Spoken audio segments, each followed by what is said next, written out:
Hello everyone, I'm back. Tonight we're going to be playing all three of the mini games that Lunaris released in addition to When the Night Comes. Um, First is um, it could be a Chimera or it could be a really big fucking cat. Um,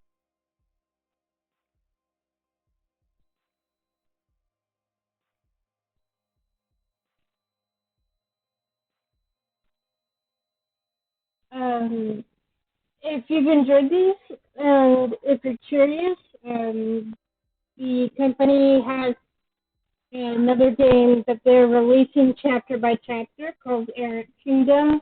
It's a fantasy. Um, Hang on,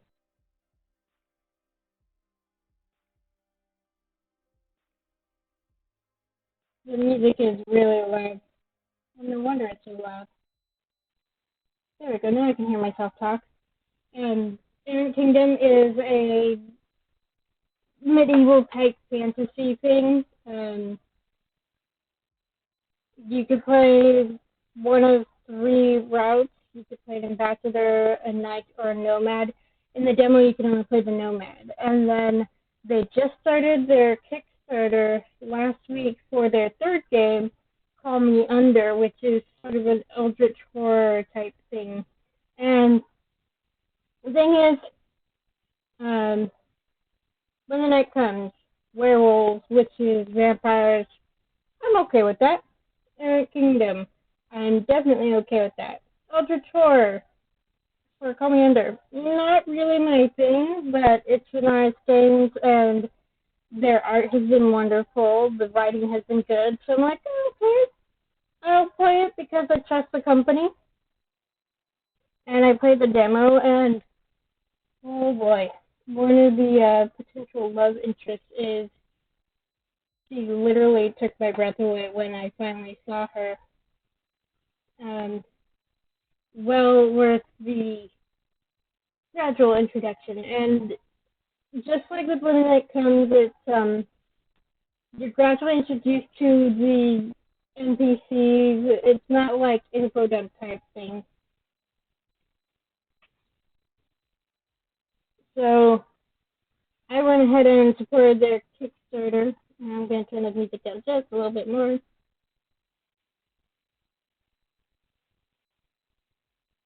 Okay, so this is the first mini story, and it's basically just a slice of life thing. It's a day in the life of your hunter and their love interest um, after the events of the initial story. So if you haven't finished the initial story, why would you even be playing this? So I think, yep, all of my lows, just the way things worked out. So you can see I have a save for every romance route. That we're going to be doing Piper since my live stream was Piper. So what's going to happen is I'm going to play each DLC, and each one will be a separate stream, but they'll all be tonight.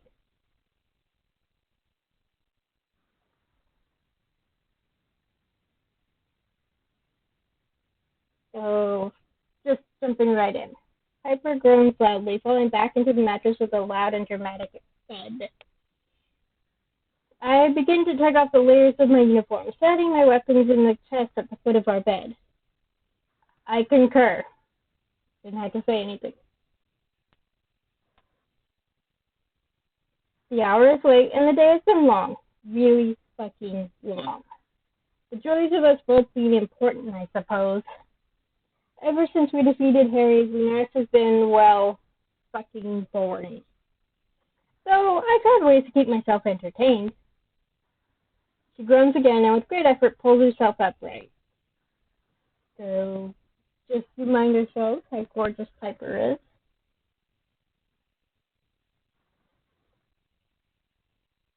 I see her eyes sparkle, her tiredness fading away as the smirk hits the corner of plum-colored lips.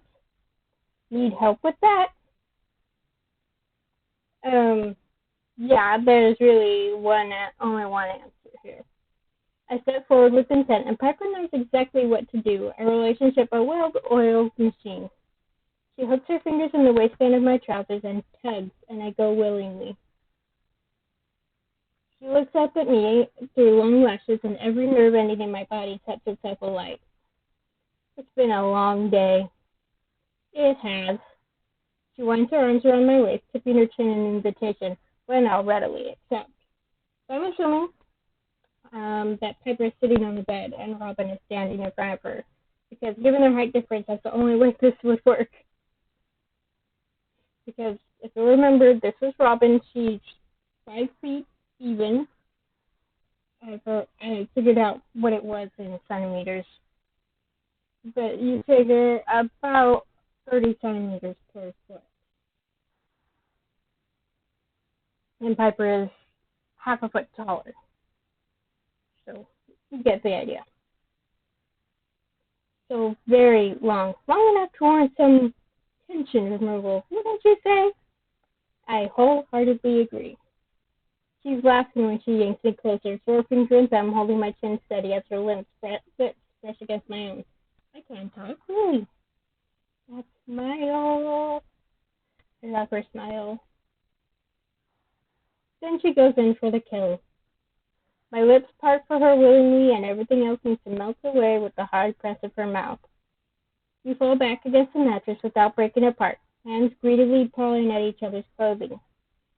Are you two quite finished? Wait, what? Piper and I fly apart like we've been shot in the backside with one of August's lightning spells. Now that's an image. I wonder if they had done that. They stand in the doorway with their arms folded across their chests and their brow quirked. I guess they've gotten used to walking in on us. Satan's arsehole, August, I'm going to put a fucking bell on you. Charming. Their brow furrows in that way I know all too well. Please, no more monsters. Surely we've killed them all by now. I'm sorry. We both flinch when Piper begins to swear. So back to August's office. Piper and I sit and wait to be briefed on this apparently urgent matter. She's glaring at both me and August's vacant desk beautifully. Our journey here was punctuated with more colorful swears, lots of wild hand gestures, and multiple attempts at making high-stakes bets with me that it's going to be something stupid. I love her so much when she's angry. So something about your relationship, you love Piper best when she's angry. Her feet are tapping against the floor rapidly where she lounges in the chair, her legs spread wide like she's trying to make a point. Then August enters and she makes no effort to sit up, simply frowning a little harder as they take a seat at their desk. Thank you for coming at such short notice. Yeah, well, what's bloody new, right? It is your job, Piper. I thought you enjoyed stabbing things anyway. She straightens up at the prospect of getting to fight something. That's another way to get rid of tension, right? Oh, so it's that kind of emergency. Not another night of you tearfully drunkenly begging us to help you plan a meeting with some diplomat from Toscana because he's cute. Oh, wait a minute. Now, side note, this happens if you don't romance August. If you do romance August, it's different entirely, but it's still funny. I kick her boot as I spot their cheeks getting pinker by the second. Look at that blush! We promised them we'd not speak of that night. And they shut eating grin. You promised me we'd never speak of that night. And we won't, will we, Piper? She scoffs, leaning forward and reaching across the desk to place her hand on top of August, offering them a reassuring pat. No, we won't. Then she smirks, and I know that she isn't letting it go. I worry for her life. Send your darling my love in your next letter, won't you? Anyway. They clear their throat and settle back into that familiar stuffy demeanor that we love so much.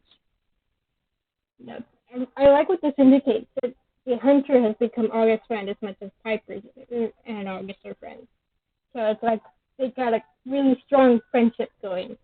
And I think that's really great that the hunter manages to become friends with everybody, all the love interests. Even if they don't romance them, they still become friends with them. Closer to some than others, but that's fine. There's a chimera in the leash. Piper groans loudly beside me, throwing her hands in the air as she hauls herself out of her chair and begins to pace. I'm very glad I didn't take her up on her bet. I'd be wildly out of pocket right now. I offer August a small smile, one that says, I am terribly sorry for my girlfriend, but you're used to it by now, aren't you? Are you sure? Because last time it was a cat, and the time before that, yes, I'm aware. I'm also aware that chimeras are incredibly unpredictable and murderous. They throw Piper a pointed glance. And if we ignore every report that comes in involving a chimera and one actually turns up and gobbles up the townsfolk, they spread their hands and offer me the floor. That would be bad. Understatement much? Yes, it would be very bad. It's always fucking chimeras, isn't it? Can't you find an order that makes every Lunarian get a bloody eye test? They're all mad. Look, I am very sorry that this probably unfounded report has come in at such an hour, but you're my best hunters, and I very much appreciate it if we're on it. Don't worry. I stand and take Piper by the elbow because the faster we get the fuck out of here and find this whatever it is, the sooner we can get back home. Yeah, I'm with Robin on this one. I dream of both the warmth of her bed and Piper sleeping soundly beside me, but looking at her right now, I think I'm in for a night of I told you so. Oi! I flash her a warning glance and try my hardest to convey my urgency with wide eyes. She growls through clenched teeth and tosses August a glare as I drag her from their office. If it is the cat, you're buying drinks for the next month at Friday Club Willenheim. I wave at them politely before I close the door. I love that the hunter is a diplomatic one here. Piper and I step outside with nothing but a hastily scribbled pile of reports in our hands. The first report states that there was an unusual activity in the forest. She rests her head upon my shoulder and groans loudly, looking up at me with those pretty eyes. Unusual activity in Lunaris, a town teeming with creepy creatures. What a revelation. I smirk at her and shove her away playfully, earning a swift elbow to the ribs before she places a snappy kiss against my cheek. Come on, love. The sooner we get this done, the sooner we can go. She sidesteps alongside me, a mischievous look on her face. When I get home fast, huh? I catch her sideways glance, suspicion rising. She's a tease. Why wouldn't? And then the all too familiar howl of a creature rings out. Oh, I love that. The timing of the howl. When I first played this, I didn't have my headphones in. It sounds wild. Suck. I look to the skies, but I already know there's no full moon until tomorrow, and our lichen treaties are solid thanks to August. There's only one other creature besides the lichen that could make such a noise. So maybe we do have a chimera? Let's dash. Piper spins on her heel and unsheathes her daggers, heading for the tree line. I pocket the reports and follow suit. Sure enough, the forest seems... That's not saying a lot for Lunaris, but this particular area of the forest is in a sorrier state than usual. There's fresh, deep welts clawed into the tree trunks, and portions of the forest floor are upturned as if something was trying to bury deep. Piper and I close our eyes, standing in the center of the clearing in total silence, our fingers tightly laced between us. I let my other senses take over, my heart swelling, my fingers tingling. I can hear her heartbeat too, her warmth sinking bone deep. I can feel every little flicker of her pulse, her senses feeding mine, and mine hers. Now that sounds really cool. We're stronger together, like this. Then I can sense a creature nearby, but it feels... You've got to be fucking kidding me. It's then that I see our culprit. Piper snatches her hand from mine and strips her daggers again. Two glowing crimson eyes peek out from behind a tree far too small to conceal all 6'2" of him and his stupid bushy tail. Get out here, you splendid morons, like I clip you about both sets of ears. What's all the yelling about? I'm just minding my own damn business. Can't a man take a walk around here anymore? You hunters are always ruining my life, especially you. He jabs his finger in Piper's direction, and for a second, I think she just might snap it off. So, do we let them argue or do we step in? Honestly, this is Robin. She wants to get things over with so she can get back home with Piper. So, when these two are in the same room, the only thing that can quell their burning hatred for each other is a pissing match. And tonight, I don't have the patience or the energy, so I smoothly step between them.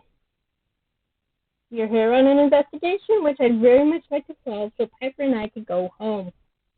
So, these claw marks and burrows, have you seen any sign of a chimera? Alcar's cheeks turn pink. Bright pink. See, blushing. Oh no. Alcar? Seriously? This mess with you? He throws his hands up in the air, his tail lashing wildly behind him. Night before the full moon, and I can't bloody help it. I sigh, taking the first report out of my pocket and tearing it to shreds. It's fine, it's not your fault. Piper, on the other hand, is less sympathetic. Her laughter can probably be heard back at headquarters. Alcar pops a little harder, his tail now wagging so furiously that it's a mere blur. I try to reassure him. This is perfectly normal, it happens to every lichen. I know that. Now, can you please piss off? If I don't dig up some more holes, I think I might combust. I cringe as Piper begins to laugh again. The scene is funny if you were meant to Omen, but not Alcar. Report number 2 says something about a strange figure being spotted lurking in the graveyard. Again, not entirely unusual for a town like Lunaris, and I can't help but feel that we're truly being taken on a wild goose chase. We circle the headstones and look for clues, nothing in particular indicating that a creature like a chimera could have passed through. They're not exactly so. I can sense nothing other than a bunch of bones. You? I shrug. Same, another dead end. Nice. I don't think it occurred to Piper that it was, not Piper, Robin, that it was a pun until that. Love a good graveyard joke. My feet are starting to hurt, and so is my head. Almost 24 hours without sleep will do that to you, I suppose. I think I've done that. Not fun. But I don't think I've managed much more than that. I can see Piper is struggling too, her usual confident stance turning into a sleepy flump as she fouls up to me and rests her head upon my shoulder. So I'm loath to suggest it. Do you think we should split up? Piper sighs and straightens up, taking my face between her hands and squishing my cheeks. I don't really fancy leaving you, but I could hit up Clue 3 while you hang out here for a bit. She drops her hands and spreads her palms, wiggling her brows. I grab report number 3 out of the pile and hand it to her, eyeing a particularly comfortable spot in the grass I might just take a quick break on. Meet me back at headquarters after? Do I get a proper goodbye? I might get mauled by a kitten and you'll never see my beautiful face again. I'm tempted, but we're gonna go with smooch. I roll my eyes playfully and step forward, letting her take me by the front of my shirt. She presses her lips to mine quickly but firmly, and I feel dizzy when she withdraws.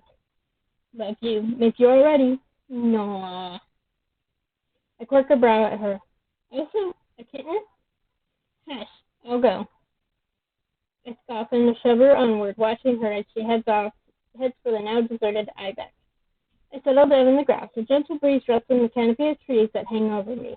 The stars are bright and abundant as I lay back and gaze up at the skies, and with a little effort I find myself drifting off. Yeah, no wonder. 24 hours without sleep? Probably not a good idea, really. You think? This is a graveyard, after all. But I just can't stop myself. Da. I don't know how long I dozed off for, but when I wake, I do so to the sound of something flapping around my head. I sit up fast, my head and my heart pounding, and I hear a muted giggle coming from somewhere in the graveyard. I stand and clutch for the dagger I keep on my holster as I see a hulking shadow out of the corner of my eye. Fuck. I lunge, flashing blindly into the darkness, and I hit a cloud of thick black smoke that dissipates upon contact. I hear another giggle, and the smoke curls in on itself and begins to float away, almost as if it's daring me to follow. So, like the heroic idiot I am, I oblige. Well, that heroic idiot. I chase it halfway across town and down into the depths of the catacombs, and the smoke comes to a standstill. Then it materializes into something that most definitely isn't a chimera. I suddenly realized why I had a strange feeling I recognized that high-pitched giggle. Hey, good looking.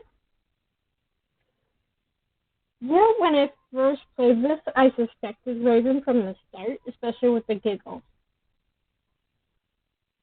Raven? Why? She shrugs. Spotted you napping and thought you could do with a little something to get you back on your toes. Not mad, are you? I sigh and put my dagger away when she eyes it pointedly, almost forgetting I was holding it altogether. No, I'm not mad. I was just looking for a creature. There was a report of something big and scary lurking in the graveyard. Her red eyes lighten up, practically glowing in the dull candlelight. Scary, you say? Good to know my hard work paid off. Raven, what do you mean? Look at her smile. She wiggles her fingers in front of my face. Been working on some new forms is all. This is my biggest yet. So, another deck report then. Wonderful. I see. Then Raven stiffens up, her expression growing serious. Uh-oh. Then I hear footsteps. Please don't tell him. Robin, to what do we owe the pleasure? Hi, Finn. There we go. Hi, Finn. I offer him an awkward wave, and I know he's instantly suspicious, with golden eyes flicking between Raven and I. What did she do? Raven looks at me and winks, grinning devilishly. Do we play Tattletale, or do we make Raven do it? Honestly, I don't have the heart to do it myself, but we'll have to, I sigh. When it's my friend, I can't just stand here and lie to his face. He pays for most of our rounds in the woods, and this isn't the first time Raven has scared the living daylights out of our townsfolk recently. However, I don't have to be the one to be the bad guy here. He's literally the bad guy. Raven, I think you should tell him. Tell me what? Fine. Raven hooks her arm through his and closes up to him, sighing deeply as she flutters her lashes. See, the thing is that I might have found a new form to play in. I've asked you so many times. Come on, I get bored sometimes when Lex is working. What's a girl supposed to do when her sire is spending all his time buried with okay, that's enough. Gee, I wonder what she was gonna say. You're forgiven, just don't do it again. He offers me a sympathetic, albeit slightly embarrassed smile. Sorry, Robin, I'll make sure it doesn't happen again. Then playfully swept her away, side-eyeing her brutally as she waves at me and skips off down the corridor, disappearing into the darkness. Anyway, is there anything else I can help you with? Haven't happened to see a chimera knocking about anywhere, have you? No. And I certainly know if there was, well, we all would. Horrible, smelly things could sense one a mile off. I sigh. I know, but we keep getting reports of one being sighted all over town. Is it not just a really big cat again? See, even Finn knows. I have a laugh, thinking that it probably most definitely is. Yes, at this point it has to be. Almost done. I take a path through the deserted market on my way back to headquarters. No more reports to gaze upon for clues, no more nothing. At least the citizens of Lunaris are safe and tucked up in their beds if a horrible three-headed monster does pop out of the shadows. I look up at the stars and take a deep breath, filling my lungs with fresh air, and I smile. Despite a total waste of my night, I still feel like at least I've done my job. And then a quiet meow.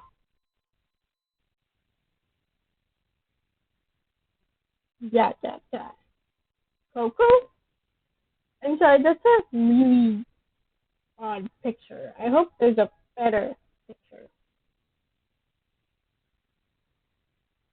Thank you for bringing her back. I was so worried. She's been gone for hours now.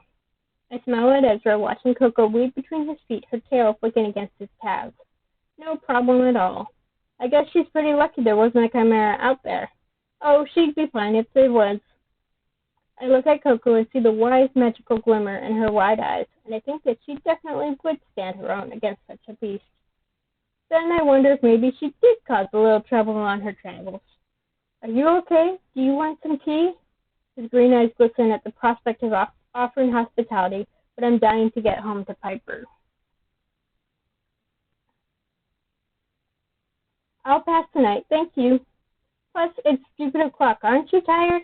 Then I hear footsteps upstairs, purposefully loud footsteps.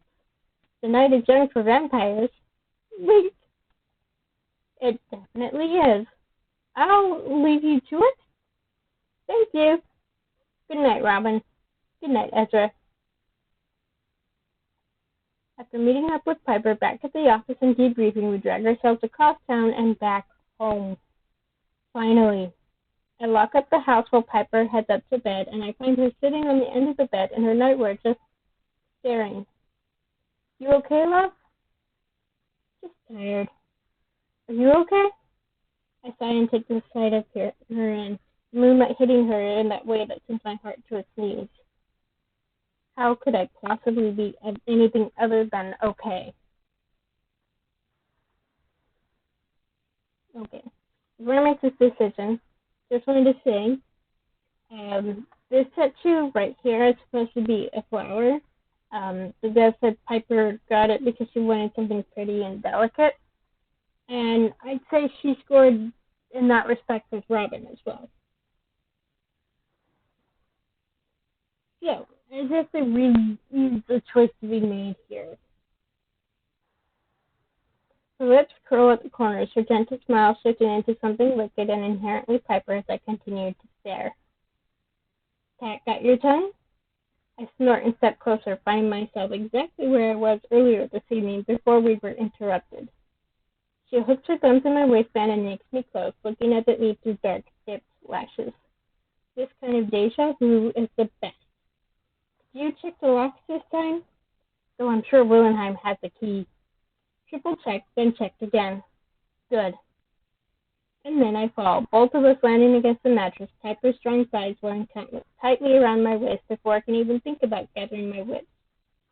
Whatever fabric still separates us is long gone, her hands clever and working fast, fingers sinking into my hair as she guides my mouth to meet hers. She kisses fiercely, just like she does everything else, and I quickly find myself forgetting, well, everything. Until there's nothing but Piper. Piper's hands, Piper's lips, the quiet little noises she makes as we move together. I really can't believe this is my life sometimes.